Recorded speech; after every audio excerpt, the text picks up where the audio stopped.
I don't know if it's good advice or not, but it worked for me.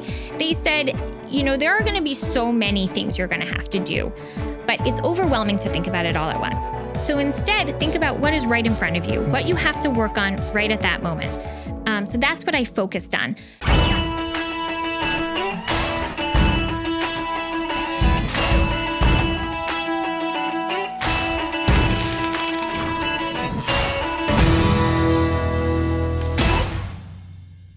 Just a quick reminder for you to like, subscribe, and rate this podcast so we can get your feedback and know how to make it better. Hey, it's Ari. Welcome to another episode of the Made in America podcast.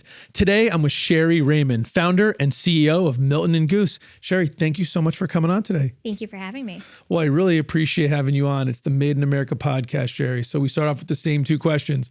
What do you make and why do you make it?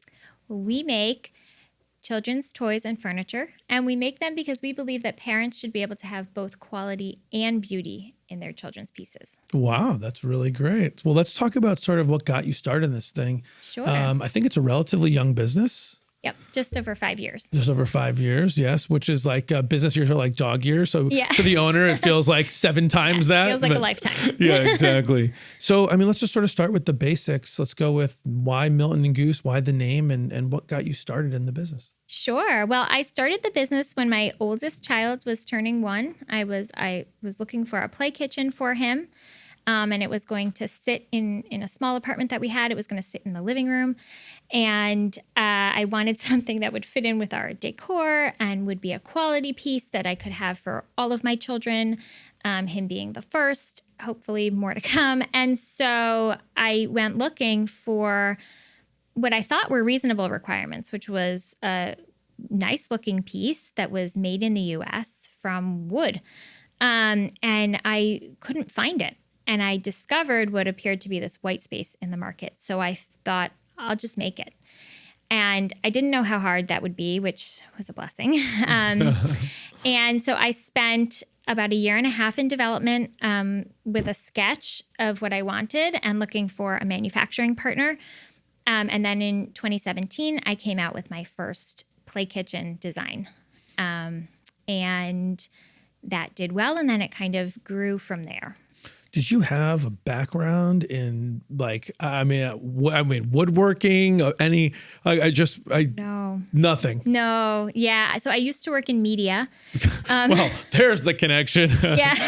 I'd never made a product before. Certainly never started a product-based business. And I had a very steep learning curve. There was quite a bit to learn. I would kind of be Googling things as people were asking me things, and I'd Google what that meant as the question was coming in. So I definitely had a steep learning curve through that.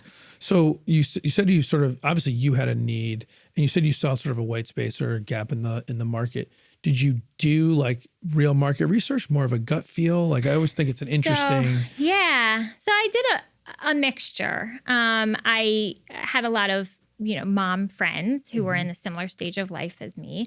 So I chatted with them a bit. I was part of a large moms Facebook group and in New York City where I was living at the time. And that I kind of put it out there, like, what play kitchen do you have? What do you love about it? And it was really interesting because these moms, every other question you would ask, what's the best blow dryer? And they could give you definitively the best one.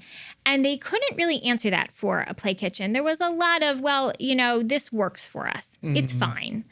And so it's interesting because if I had found the play kitchen I was looking for, I probably would have never started this business. Maybe I would have started another business. I don't know. Right. But and then I did ask around quite a bit.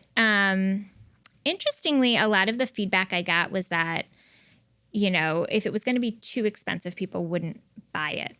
In fact, a lot of people veterans in the toy industry would give me that advice because the toy industry is historically, these like little tchotchkes that are made overseas and they're made for pennies. The mold costs hundreds of thousands, but the actual item costs pennies to produce. And then you sell it here for a few dollars. And it's just a volume game. Right. So, and nothing really lasts. Like and the nothing idea, really I mean, lasts. because you sort of said, hey, you want to buy something that can last for your children. I think in Right. children's toys, the heirloom concept is kind of like pretty much gone, or for something feels like it. I mean, we both Right. have, I mean, you have 3 kids, 8, 6, and 2. I have 2 kids, 8 and 6. So we're kind of at the same time journey on the Yes. same purchases.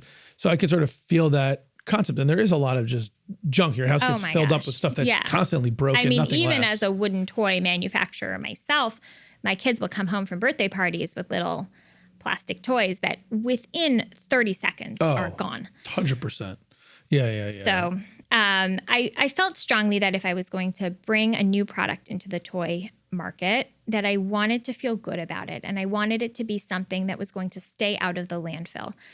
And the way I wanted to do that was to make sure that it was a real good quality item that would last. So when you're thinking about bringing, good quality items, it's like kind of goes into fashion, right? What's old is new again. So kind of going back to like wood toys, right? When you think about that price point just seemed like a huge challenge. So you're saying Yeah. you're kind of doing the market research. You're hearing from people that there's a gap Yeah. in need, but maybe there's also a gap in desire to pay too. Right. So how did you how did you sort of tackle that challenge? So that's a great question. So when I started the company, I priced it. Basically, I didn't mean to come into the market at a high price point. That was not my intention. My intention was simply to create a premium product, a product that was well made, really excellent quality, and it cost a lot more to produce it than I initially thought it would. So whatever my preconceived notion was about price, it actually far exceeded that. So I came into the market at a high price point, and actually I think that in a way that was good, because if I had come in at a lower price point, it might have gotten lost in the noise of the toy industry. Because I came in at such a high price point, people did kind of a double take, and they were like, what is that? Why is it that expensive? And then I got to tell the story of why it was that expensive.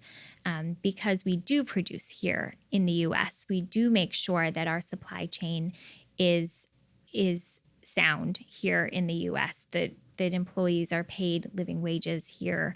Working conditions are excellent. So we get to and the materials are excellent. So we get to kind of tell that story. And people are willing And to hear then that people story. are willing to hear that story. And part of the other thing is that I think play kitchens have gotten a reputation over the years of just being a toy. And really ours are more like a piece of furniture. They truly are built like furniture. They're more solid than a lot of children's furniture you would find.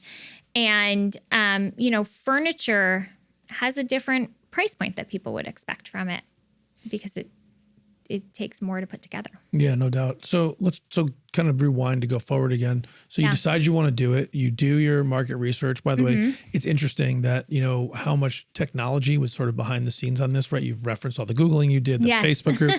So I'm just sort of like keep hearing all that, right? Like this is a story that probably doesn't work 20 years ago. But so anyway, so you decide you're going to go do it. You've done your research. What's sort of step one to bringing this thing to fruition? Well, step one is I started sketching it. I started just sketching what I had in mind. Then I made a mistake right away. I hired a product designer, a toy designer, who I thought could take my sketches and make them into something fancier that I could then peddle around to the manufacturers and say, I've got this great design, can you make it? Toy manufacturers, toy designers work in plastics. So he made everything, these like rounded edges. It was all plastic. It looked like a plastic play kitchen. And I was like, this just doesn't feel right. And then I ended up just kind of teaching myself some basic software to go in and modify that design to be more of what I had in mind. And then I started reaching out to manufacturers. I spoke with dozens of manufacturers over many months. Pretty much every single one said no to me for lots of different reasons. People hear toy, they go running for the hills because they don't want anything to do with the toy industry. That sounds like a liability nightmare to them. One manufacturer said to me, "You will never produce this design because it has a corner to it. It's not all round. So like it has a corner." And I was like, well, some children's things have corners. They're boxes. And Yeah, sure. Tables, chairs. right. Yeah. So he was like, well, you're never going to be able to produce that. And because from a safety perspective, because you can make corners. That's can for make sure. corners. Yeah, Yeah. But these are not toy makers. So they didn't know really. And this was just not an area they wanted to be involved in. And then a lot of the U.S. Toy makers make small toys like wooden cars or small little things. And so when I present them with this large play kitchen that has cabinet doors and is more like larger format item, that was just out of their wheelhouse entirely. They were like, we don't make things that size. One manufacturer, it felt like he was looking at me as a mom with a design for a toy for my kid. And he was like, well, we can't take a chance on that. That doesn't, there's no track record of success there. So we can't waste our time manufacturing that. Yeah, I mean, it was we went through a lot of no's, a lot of rejection. I had a big spreadsheet where I would track like if they got back to me and why they were rejecting me. And then finally, this one manufacturer in Pennsylvania, a second generation Amish toy maker, said yes, that he would take it on. And he was incredible. You must have been so relieved. So relieved. I can't even Yeah. I mean, the fortitude, like what kept you going when you're getting all of these no's and just this doubt that must be creeping into your mind. Yeah, no is very motivating for me. So when I hear no, not always, obviously a lot of times no can mean no, but I felt that this no didn't make sense to me.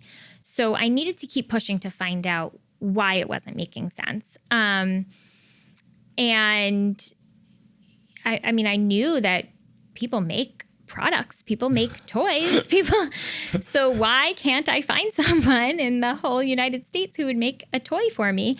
And so yeah, it was a big relief when he said yes. And he was incredible. He was willing to do it on a small run for me, which is really what I needed because I had no idea if anybody was going to buy this.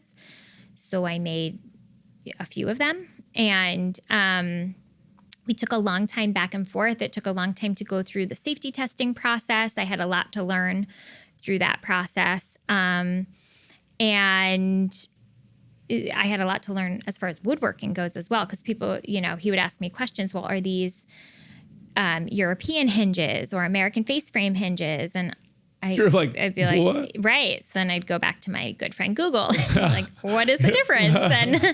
And so I had a lot to learn. And so that process took from start to finish about 1.5 years.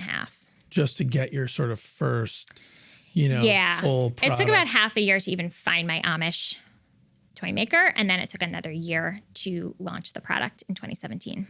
So how does one go about finding? And I mean, you've been through a bunch. Like, do you drive around? I mean, did you drive to Lancaster or like? No. I was I searched quite a bit online. I used every resource I could find, and I found their name listed on a listing of U.S. toy makers. And I don't know why. It's something I didn't think of originally. That would have saved me a lot of heartache. But we live and we learn. Yeah, right. So that's how I eventually they had a phone number listed. They didn't have much by way of a website. But they had a phone number and a fax number listed. So I called the phone number a few times, and then I got in touch with someone. And we worked together for a little while, and then I went out to Lancaster multiple times throughout the process. Throughout the process to sort of figure out what was going on. So as you're going through this, what's the idea was like, hey, let me get like a prototype done. And that process took like a year to just sort of answer all these hinge questions. Yes. And all the go other through different safety stuff. testing. And then I had to get photographs done. I mean, so many things that I knew nothing about because, again, I had no background in having a product-based business. And this was, I feel like now there's on Instagram, you can see people starting these kinds of businesses quickly and they know we need good pictures. And I wasn't even on Instagram. I wasn't a personal user of it. So I really didn't know much. All I knew was that I needed really good pictures. So I found an excellent photographer. I rented out a studio in Manhattan. I loaded up 2 Ubers with props I had found. I had a newborn with me at the time, and her babysitter who I had brought along to the photo shoot had to run out to Home Depot to go get the base molding for the room to make it look more like a room like for the a photo room in a house or shoot. something Right, like that. instead of looking like a concrete slab. So it was these kinds of things were just like everything that now I know how to do, I didn't know how to do. So I had to learn. So as you're spending all this time trying to figure out how to make the product, are you also spending time thinking about, well, how am I going to eventually go to market and sell this thing? No. So actually one piece of advice that somebody gave me, I don't know if it's good advice or not, but it worked for me. They said, there are going to be so many things you're going to have to do, but it's overwhelming to think about it all at once. So instead, think about what is right in front of you, what you have to work on right at that moment. So that's what I focused on. To the extent that actually when I was ready to get this to market in the summer of 2017, I had zero marketing plan because that was a whole other thing I hadn't really explored and learned about. And so somebody said to me, the pictures from that photo shoot were beautiful. And they said, this will do really well on Instagram. So I had to quickly figure out how to get onto Instagram and post the pictures. And it did. And Instagram today is still one of our biggest marketing channels because it's a beautiful product and it looks great in people's homes. And I then discovered that our incredible customers can do so many more amazing things with the product than I could do with 2 Ubers in a studio in Manhattan. So I don't ever want to do a photo shoot like that again. So here we go with the intersection of technology again. So you're really leveraging other people sort of showing off this product on their own Instagram or whatever. Yeah, our user-generated content is incredible. Absolutely incredible. I mean, people have beautiful homes and those are the people who understand, why they would want a beautiful product in their home for their kids because they themselves thrive in a beautiful space. Yeah, there you go. And that's what this is designed to be Yeah.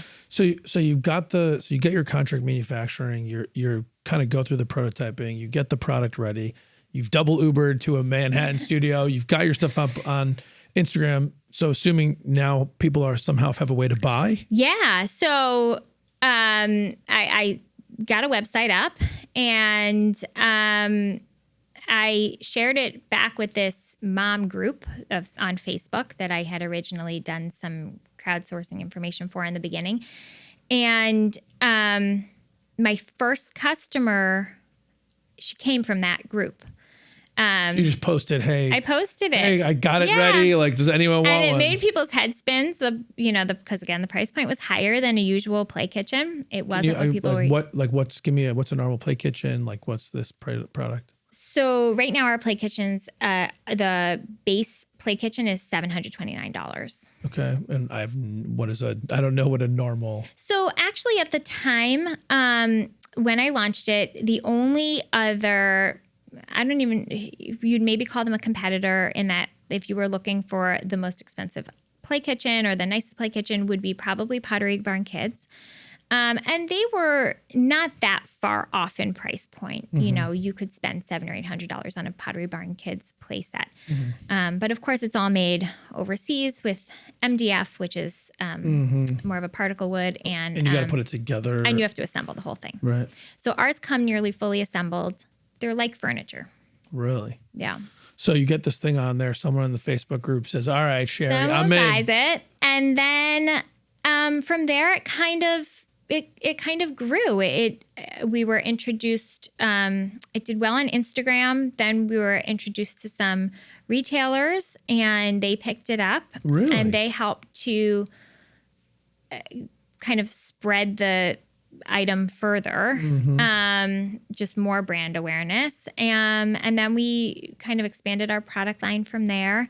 And I also learned something else I didn't know, which I didn't know why I didn't know this, but in the toy industry, a huge part of our bottom line happens in the fourth quarter. So I launched in July of 2017 is when I put the product up. And you were not ready for Christmas time. I was not ready for Christmas. I was like, oh, I'm selling one here, one there. And then suddenly November rolls around and Black Friday. And I was just unprepared. So we actually ended up selling out a few times and we kept going back into production with our Amish toy maker. Yes. So that's introduced a whole nother set of challenges. Yes. So then I got a crash course in supply chain and supply and demand. And yeah. Well, you're learning. You're learning fast. So the things are kind of going. Your first holiday season sounds like it was a bit of a, and this is 2017. So 2017. So you get through that. Yeah. 2018, 2019, business continues to grow. Yep. We added more product line as well. We added a matching refrigerator, which did very well to match the play kitchens. Then you could buy a whole set. And a lot of times we listen to customers as well because they said, well, we want a refrigerator or, we want play food. Or so then we started kind of adding stuff. Adding more so initially items. There wasn't, because I know you've brought sort of some samples. I got like a milk jug and some other This was stuff. our first play food item was the dairy set, which was the milk and then eggs and butter as well. Okay. So initially it just came with nothing. So you'd get whatever plastic or whatever other toys you had. Yeah. And then you started adding the stuff on top of it. Yeah. So And people would back. ask us, right in the beginning, in the first year or so, like, what toys do you recommend with it? And I didn't really have a great answer because I wanted to make more items, but it was so hard just to make this one item that this was a whole other world. I mean, my toy maker in Lancaster, he didn't have a wood turning facility, so he couldn't actually turn any pieces. So that was just a whole other supply chain. He didn't have a laser or any of the other things that I wanted. You would need, right. So Yeah. so that was even an impossibility at the time. Right. So that was just this whole other supply chain that then I had to build up when I was ready to do play food. So you get through all this. Yeah. And then the pandemic hits. Yes. And so what does that change the business? So that was a fascinating effect on the business. And I think that was it was a real inflection point for the business and it brought the business to what it is today. So, I was hopping along as my contract manufacturer in Lancaster and marketing it on Instagram and bringing on new retailers and spreading my brand awareness. And then COVID hit. My initial thought in March of 2020 was, well, that's it. Everything's done because everything shut down. My contract manufacturer shut down. The world shut down. And then I quickly realized, because I had young children of my own who were stuck at home, parents need something. They want something. So we ran a sale at the end of March 2020. And that month, we did more than we'd ever done. I mean, that month was huge for us. And then the rest of that year, but I needed my contract facility to get back up and running. Orders are great, but if your manufacturing facility is shut down, that's not doing you much good. Yeah. So that's kind of what happened. 2020, we continued to grow significantly. But the holiday season of 2020 was just chaos. Our supplier in Lancaster could not keep up with the orders that we needed. They were missing our delivery deadlines, which was then making us scramble to get these items to people for the holidays. So it became clear at the end of 2020 that if I wanted to continue growing the business, I needed to figure out an alternate supply chain. And my pipe dream was always to have my own manufacturing facility in Connecticut. But kind of felt like a far off dream. But then 2020 really, at the end of 2020, I was like, I think now might be the time.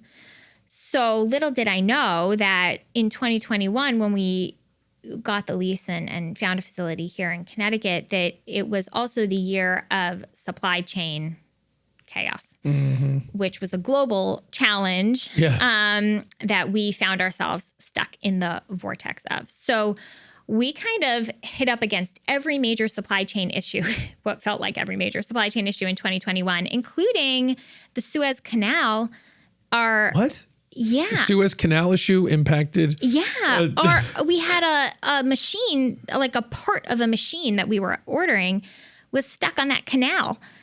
Like behind. Oh, when that boat got like turned over or whatever. Oh my goodness. And so we realized that, you know, we just hit everything. We hit labor shortages. We hit skyrocketing cost of raw goods. 2021 was a big challenge. So the holiday season of 2021 was yet again another chaotic holiday season. That 2022 was, you know, really the year that we could kind of. I feel like you had your legs under you. We could like start to figure things out. And then on a personal level, I became a manufacturer overnight as well. So that was kind of an identity shift that I was not prepared for. Sort of going from a designer, it's more like a design marketing firm, right? Yeah. So I was much more focused on, I mean, I need to focus on supply chain, but I didn't really need to get into the nitty gritty so much of how things were manufactured or if the spray booth operator was sick. Like that wasn't really my problem. I just needed my goods delivered. But then I became the manufacturer. So all of those issues then became my problem. So that was a whole other curve. Yeah. How did you sort of scale that mountain, right? So it sounds like what you kind of got to was a point where you said, listen, I've got to be able to control my destiny, right? If this business is going to get to the next level, I can't be at the end of somebody else's desires. I have to be able to control how we're going to make it, the speed we're going to make it, the priority that our products are going to get made, and be able to scale up. So as the demand is increasing, I can make it. So a lot of people probably face that challenge.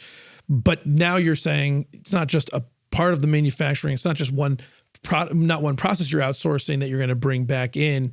It's the idea of like, we were outsourcing all the manufacturing and now we're bringing it all back in. How did you even learn the first thing about running a manufacturing business? By making mistakes. Not just doing it. Yeah. I mean, I wish I could say it was more graceful than that, but a lot of mistakes were made. I did utilize some Connecticut resources as well to help manufacturers, and that was just incredible because it was very educational for me as well. And you just decided, I'm going to do it, get a facility, and then just start hiring staff. Yeah. So I did hire, through a connection, I hired a consultant, like a manufacturing consultant who kind of like helped me with the initial legwork. But he was too expensive, so I couldn't keep him. Yeah, right. So he helped with the initial legwork. And then I hired somebody to run the facility. And then I kind of started from there. I mean, I knew that, they had some woodworking equipment in Lancaster. I knew we were going to need some woodworking equipment. But at the same time, we kept our Lancaster supply going because... so you're sort of doing both. You didn't just cut the cord. So that was why 2021 was extra challenging because we were actually running two businesses then at once. Like getting this Connecticut facility up and running while we were still... keeping our supply chain open. So when you think about sort of managing the business now, how much of your time is spent sort of on what I would call demand generation and moving the product, and how much is spent sort of on demand fulfillment? Because now you kind of got to deal with both.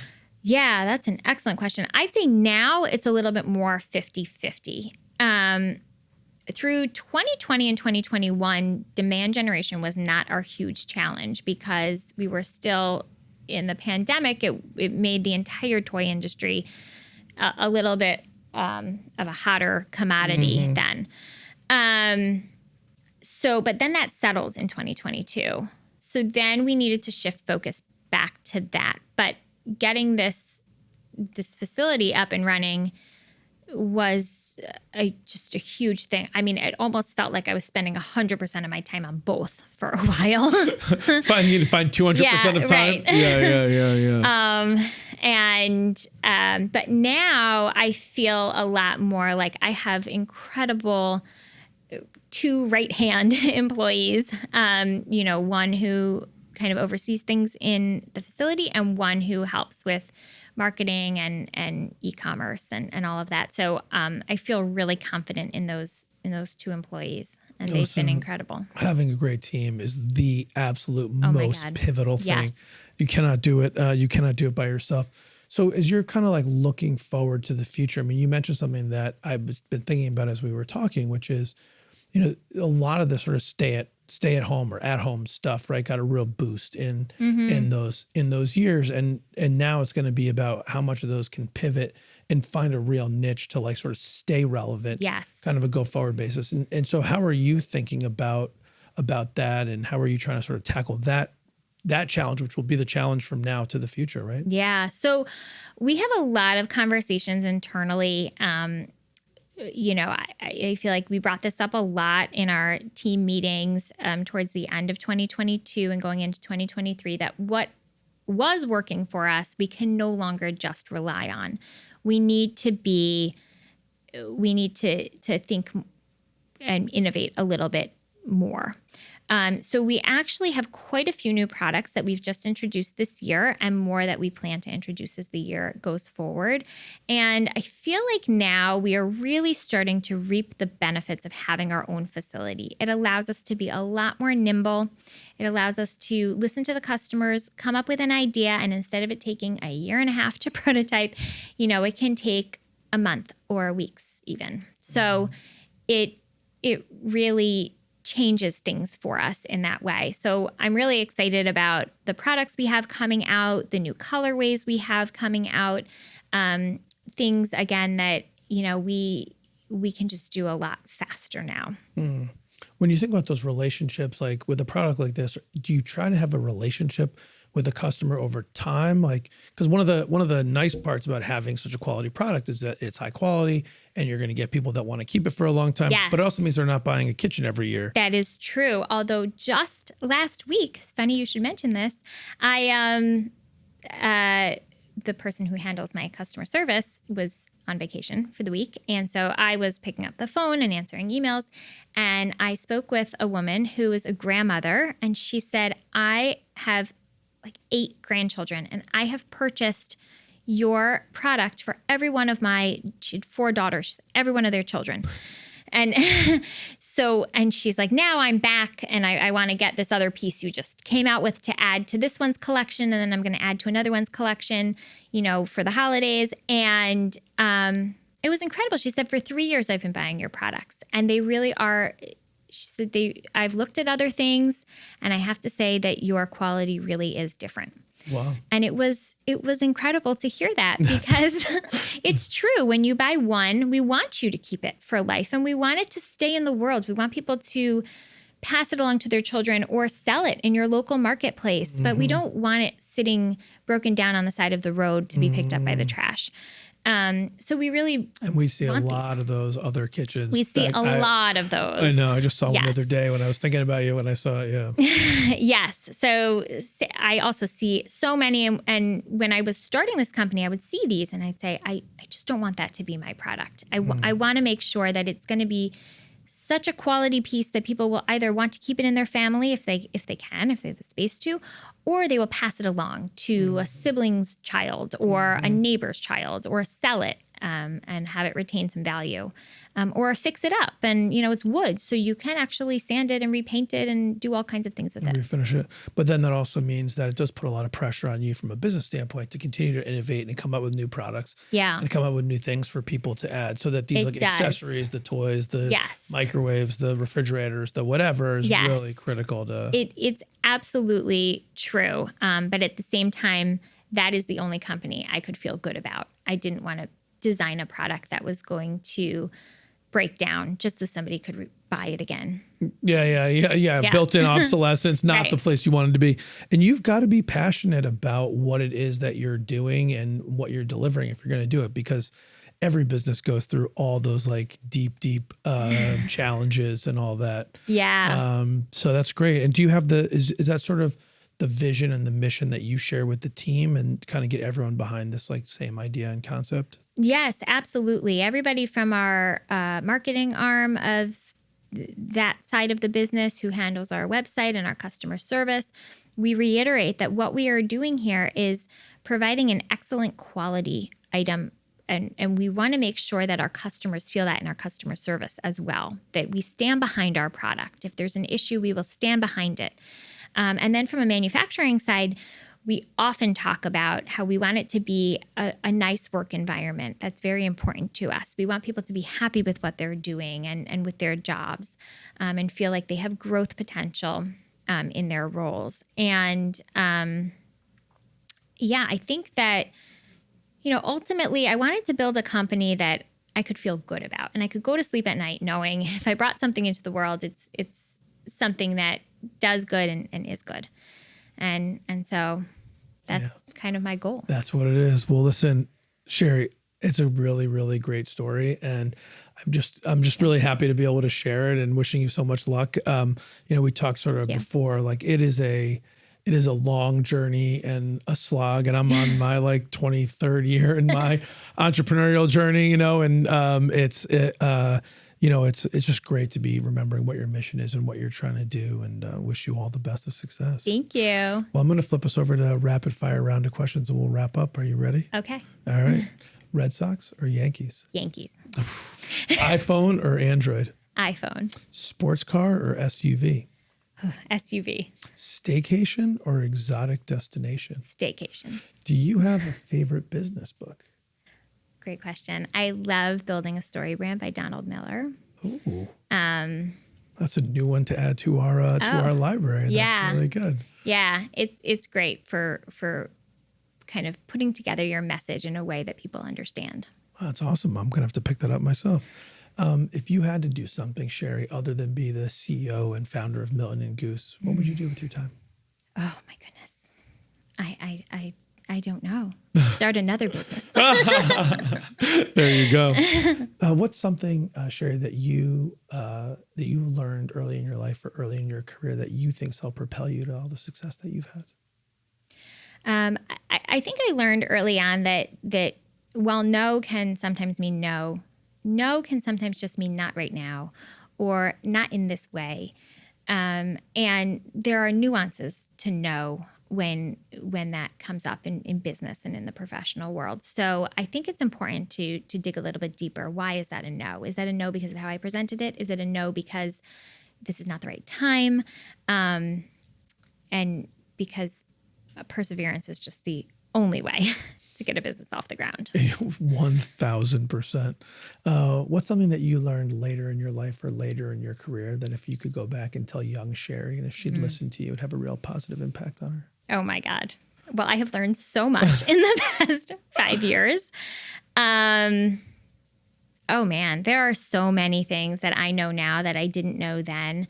I think that as I started to hire people, we alluded to it earlier, but having an incredible team is everything. It's all about the people you surround yourself with and the people you bring into the business and the people you invest in, because you just can't do it alone. Absolutely cannot. Shari, thank you so much. I really, really do appreciate your time. Thank you for having me. Made in America with Ari Santiago is brought to you by Compass MSP. Thanks for listening and spending some time with me today. My goal is to help build a strong manufacturing community, and it would be impossible to do without all of you.